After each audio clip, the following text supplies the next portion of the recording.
Je suis Nathalie Mauclair, donc sportive de haut niveau, membre de l'équipe de France de trail depuis 7 ans, double championne du monde de trail 2013-2015 et quelques belles victoires sur des courses de renommée telles que l'UTMB en 2015, la Diagonale des Fous en 2013 et 2014. Et puis 2 fois deuxième au Marathon des Sables en 2016-2017 et puis aussi victorieuse du Marathon des Sables au Pérou en 2017. Voilà, bon, et d'autres aussi, des grandes courses américaines, la Hard Rock et la Western States où j'ai fini 3e. Bon, enfin, quelques belles courses et beaux palmarès dont je suis quand même assez fière puisque au final j'ai 48 ans actuellement et j'ai commencé à courir pour mes 40 ans par un défi que j'ai relevé avec un ami. Et donc j'ai couru un marathon le jour de mes 40 ans. Ça s'est très bien passé et depuis j'ai attrapé le virus de la course à pied. J'ai basculé sur le trail assez rapidement parce que j'avais fait quelques années de VTT précédemment. Donc courir en nature c'est vraiment ce qui me plaît et là où je prends le plus de plaisir. Je suis très contente de cette participation avec Thomas sur le Tour de Géant. Donc même si j'ai fait des grandes courses, puisque ce que j'ai fait c'est plutôt des 100 miles, donc environ 160 à 180 km, entre 10 et 12 000 mètres de dénivelé. Mais là pour moi on est dans une autre dimension, 330 km, 24 000 mètres de dénivelé positif. Bon, les meilleurs font ça en 3 jours, Thomas va le faire en 6 jours.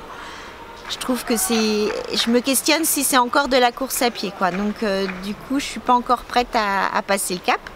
Mais je suis très contente d'être là justement de l'autre côté de la barrière. Je profite des paysages qui sont vraiment somptueux. Et puis le soutien et la collaboration de F Initiativas, elle est super parce que du coup on arrive à voir Thomas régulièrement, à pouvoir l'accompagner. Et je pense que Thomas il est un peu dans la réserve et introverti sur sa course.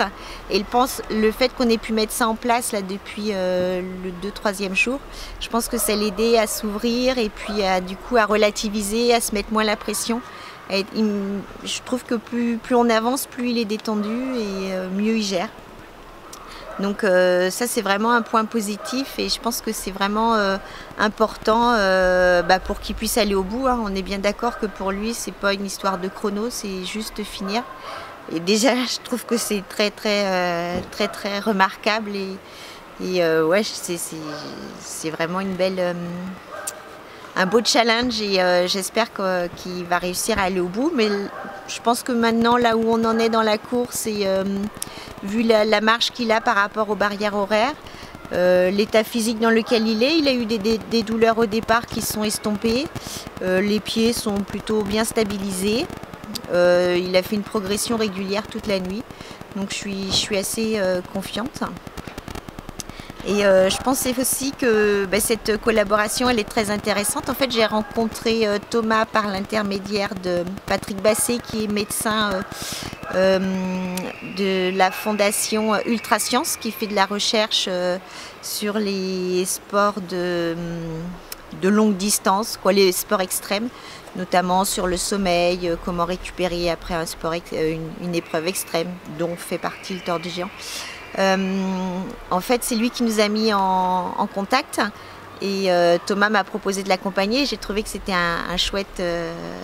une chouette façon du coup de participer à une course sans pour autant la faire et on avait imaginé quelque chose du style quand le lièvre accompagne la tortue et je trouve qu'il y a des choses à reprendre dans ça et effectivement pouvoir mettre en avant le dépassement de soi. Moi du coup je suis plutôt performante et compétitrice et du coup je vais axer ma préparation sur tout ce qui est le physique et le mental, mais d'abord le physique, alors que Thomas lui s'entraîne très peu, il va tout axer sur le mental et ça c'est des éléments qu'on peut reprendre soit dans notre vie professionnelle, soit dans notre vie de tous les jours et je pense qu'il y a des leviers à faire, des liens à faire sur tout ce qui est management, atteinte de ses objectifs professionnels ou personnels, quels moyens je me donne, jusqu'où je suis capable d'aller, qu'est-ce que je dois mettre en œuvre, est-ce que c'est des petites choses ou des grosses choses. Et je pense qu'on aura beaucoup de choses à écrire et à dire à la fin de la semaine. Peut-être, quels sont les points les plus difficiles qu'a rencontré Thomas? Est-ce qu'il y a des enseignements déjà à en tirer? Est-ce qu'on a déjà des choses qu'on met en avant? Thomas est à la moitié de sa course, Un peu plus de la moitié maintenant. Donc il a affronté des choses assez difficiles. Et même, est-ce qu'on peut peut-être voir aussi une évolution dans sa mentalité peut-être? C'était plus difficile à un certain passage. Est-ce que maintenant ça va mieux? Je pense que ça va mieux, ouais. Là tout à l'heure il m'a dit je pense que je vais réussir à aller au bout, je pense que je vais aller au bout et pour l'année prochaine je laisse ma place. Et parce qu'en fait à chaque fois Thomas il se lance des défis, l'objectif c'est de le concrétiser et puis après il s'en redonne un nouveau quoi. En fait il revient jamais sur un même défi sauf quand il l'a pas réussi et le torse c'est sa 3e tentative. Il avait beaucoup de craintes par rapport à la météo et au froid donc ça s'est plutôt vraiment bien passé. Il avait aussi beaucoup de craintes par rapport au dénivelé, les montées-descentes. Et je pense aussi le fait qu'il ait exprimé des douleurs, ça exprimait aussi sans doute quelques craintes et quelques freins qu'il avait en lui. Et le fait que depuis 1 jour et demi, là, ils disent plus qu'il est mal, je pense que ça c'est plutôt positif.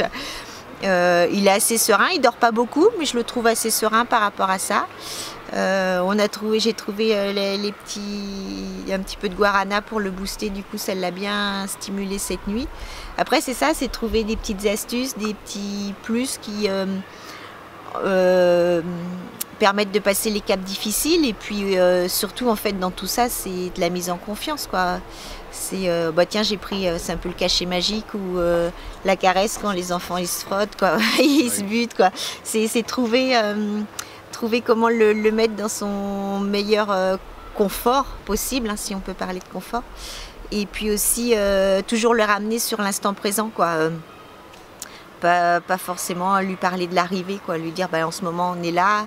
Et je pense aussi le fait qu'on lui ait mis un timing, où hier je lui ai dit allez, demain à midi il faut que tu sois arrivé, il faut que tu partes à 15h. Et en fait il a bien progressé, je pense que ça l'a guidé, alors que lui d'habitude il part comme ça quoi. Il se met pas de temps, il se met pas de chrono. Mais malgré tout, s'il veut, quoi, l'objectif c'est d'arriver dans les barrières horaires avec un petit peu de marche pour pas être bloqué à la fin. Ça en passe malgré tout par poser un objectif, d'être là à midi. Et donc du coup je vais lui reproposer la même chose là tout à l'heure quand il va se réveiller. Quelque part c'est s'imposer des petits objectifs. C'est exactement ça.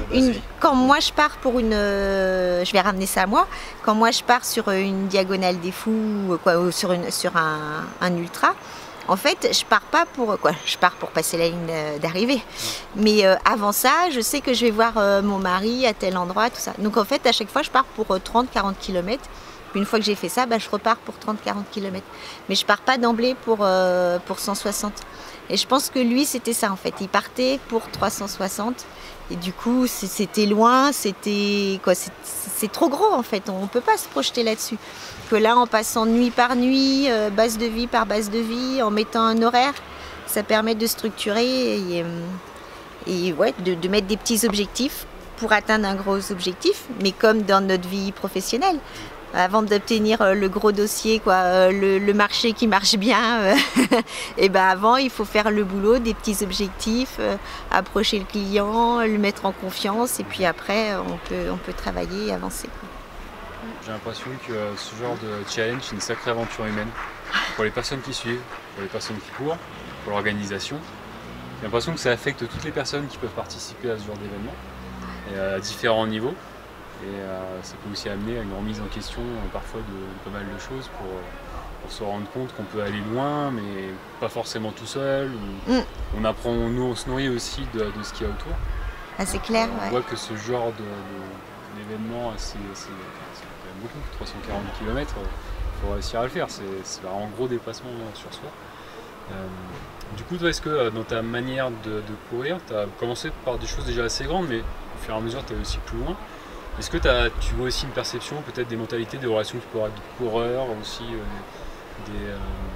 tu vois aussi le fonctionnement des différentes courses? Est-ce que tu vois aussi que ça peut amener des gens à se rapprocher, tous ces mouvements, ces choses, toutes ces relations humaines comme ça Je pense que c'est pour ça que le trail prend de plus en plus d'ampleur. Hein, parce qu'en fait, déjà, on n'est pas comme sur les courses sur route à courir par rapport à un chrono. On court déjà par rapport à soi, à ses propres sensations. On ne va pas mettre un chrono parce que du coup, il y a les montées-descentes. On ne peut pas établir un chrono, même si on se met un objectif de temps. On ne peut pas mettre un chrono tant de minutes au kilo comme sur un marathon, un semi-marathon. Donc moi j'évolue depuis 8 ans bientôt dans le milieu je trouve que dans le trail on arrive à conserver des belles valeurs humaines, de dépassement de soi, d'entraide et en fait quand moi je vais ramener ça à moi, à mon vécu, quand j'ai pris le départ de la Diagonale des Fous en 2013, c'était vraiment un coup de folie parce que je ne savais pas dans quoi je me lançais. Et je suis sortie de là, j'avais le sentiment d'avoir grandi intérieurement, d'avoir découvert des choses sur moi-même et d'avoir pris beaucoup de plaisir. Alors c'est sûr que c'est de la souffrance, mais c'est aussi beaucoup de plaisir parce que justement c'est un défi que je me suis posé, que j'ai réussi à atteindre et du coup j'ai voulu y retourner.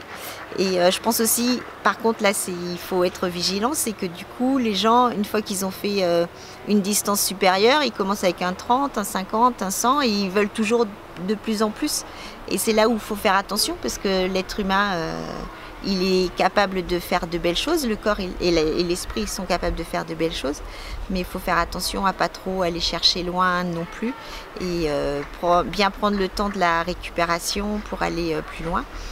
Et ici, là, ce qui est super, c'est déjà la distance, c'est vraiment hors norme, mais c'est tout l'engouement qu'il y a autour, quoi. Dans tous les petits villages, de jour, de nuit, il y a du monde partout.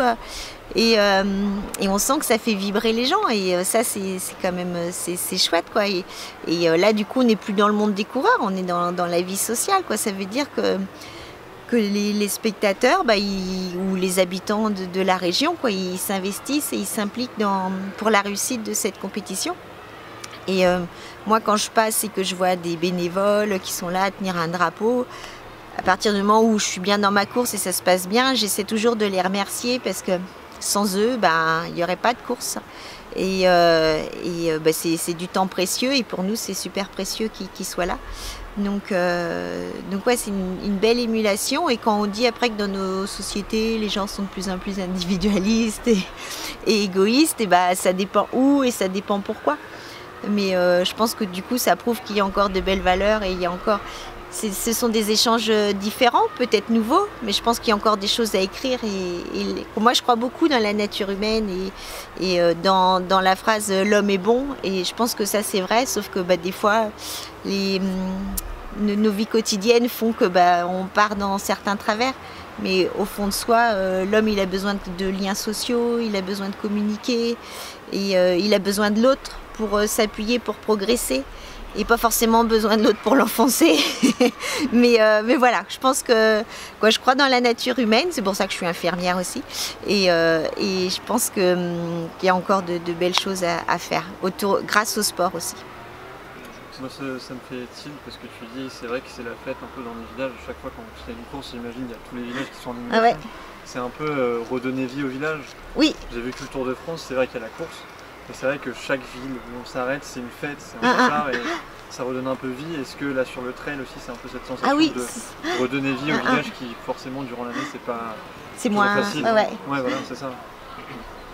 Et ça, je l'ai. Donc là, c'est vrai ici. Et c'est là ce qui est assez surprenant, c'est que ce sont quand même de tout petits villages et en fait, il y a du monde partout, quoi. Moi, je connaissais pas du tout la région. Je trouve ça vraiment très joli et fantastique. Et j'ai fait donc le Grand Raid de la Réunion et je suis allée aussi sur La Palma, une petite île des Canaries qui organisait un trail. Et là, c'est fabuleux, quoi. Sur une île, du coup, c'est encore un milieu plus clos. Il y a l'événement, c'est la course de l'année, quoi. Et tout le monde est là à pousser, à encourager. Du coup, sur les chemins, il y a du monde partout, quoi. Et pour nous, du coup, en tant que coureurs, c'est vraiment fantastique, quoi. On n'est jamais seul, il y a toujours du monde pour nous encourager. C'est chouette, quoi. J'ai une dernière question. Oui. On parle de bénévoles, on parle de course. Si jamais je t'invite un jour à venir courir le trail de l'abbaye de Savigny, que j'organise tous les ans dans mon village, est-ce que ça t'intéresse? Je sais que tu fais plus des parcours aussi courts. Ah si, j'en fais encore chez moi, en Sarthe. 11 et 22, donc je présume plutôt le 22. Ouais. Un petit kilomètre de dénivelé, c'est facile. Ah mais j'en fais encore, hein. Après il faut caler dans le calendrier, il y a les contraintes matérielles, des kilomètres, mais ça peut être possible. On verra l'invitation, c'est ça. Il y a beaucoup de fans chez moi qui sont jaloux de ma présence ici, donc ils seraient très contents de te voir si jamais tu as envie de venir dans les monts du Lyonnais. Et pourquoi pas, si ça cale dans le planning, ce sera avec plaisir. Merci beaucoup Nathalie. Merci. Merci Nathalie. Merci.